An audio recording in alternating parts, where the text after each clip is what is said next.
কি আরাম। হ্যাঁ আর করতে পারো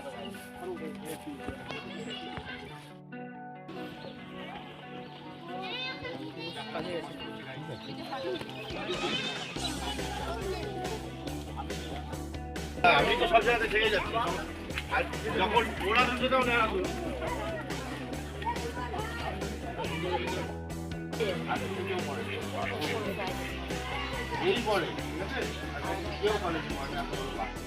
বাড়িতে পড়াশোনার মান কেমন সেটা জানাচ্ছে আপনাদের এতে কজন ছেলে স্কুলে যায়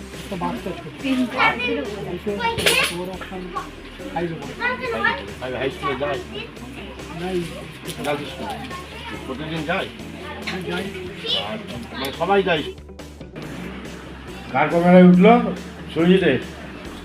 তোমার ক্যামেরায়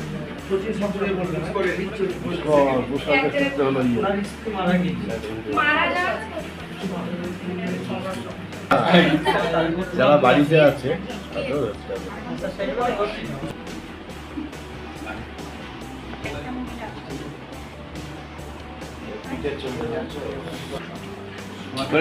ঢুকবি না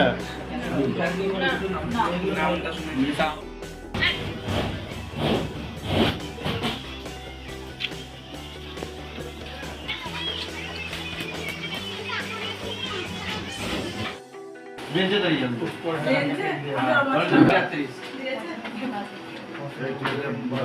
আপনার দাঁড়ান একটু আগের তুলনায় এখন শিক্ষার হার বেড়েছে 4টে মাস্টার হয়েছে আর মোটামুটি টেট করেছে বসে আছে সব আমি একটা করেছি আরো 3-4 জন আছে সব করেছি মানে বাচ্চা ছেলেগুলো ওদের জন্য যদি একটা কোচিং সেন্টার দিকে সবাই তো পয়সা দিয়ে পড়াতে পারছে না অনেক বাচ্চাদের বাড়িতেই করছে কোন কাজে যাদেরকে পড়াতে সবাই পারে আমি প্রতিশ্রুতি দিচ্ছি না যে এদেরকে পড়াতে কিন্তু আমাদের এরাই পারবে এই যেগুলো আমি চেষ্টা করছি একটা যদি আপনারা একটা জায়গার প্লেস দেন আশা করি হয়ে একটা জায়গা দেন আমি চেষ্টা ডাকছে তো মেন হচ্ছে এই জিনিস হ্যাঁ তাহলে আমরা প্রথম বাড়িটা আপনাদের কাছে কি ঢুকতে আমরা যেটা দেখলাম প্রথম আপনাদের বাড়িটা স্টার্ট হচ্ছে ওখান থেকে কোনো একটা বাড়ি থেকে সেই প্রথম বাড়িটা তারক তারক সাপুরিয়া বাবা ছিল বাড়িতে কজন লোক আছে কজন পুরুষ মানুষ কলেজে গিয়েছে কে তারক সাপুরিয়া তারক সাপুরিয়া হ্যাঁ নবগ্রাম কলেজ থেকে এসেছিল শিক্ষামূলক ব্যাপার কি বললো ওই বলল শিক্ষার জন্যে আমাদের এটা এসটি পাড়া তো এখানে গরিব মানুষটা বেশি আছে ঠিক মতন ছেলে মেয়েদের প্রাইভেট দিতে পারে না স্কুলে যায় হ্যাঁ তাই ওনারা বলল যে আমরা এখানে একটা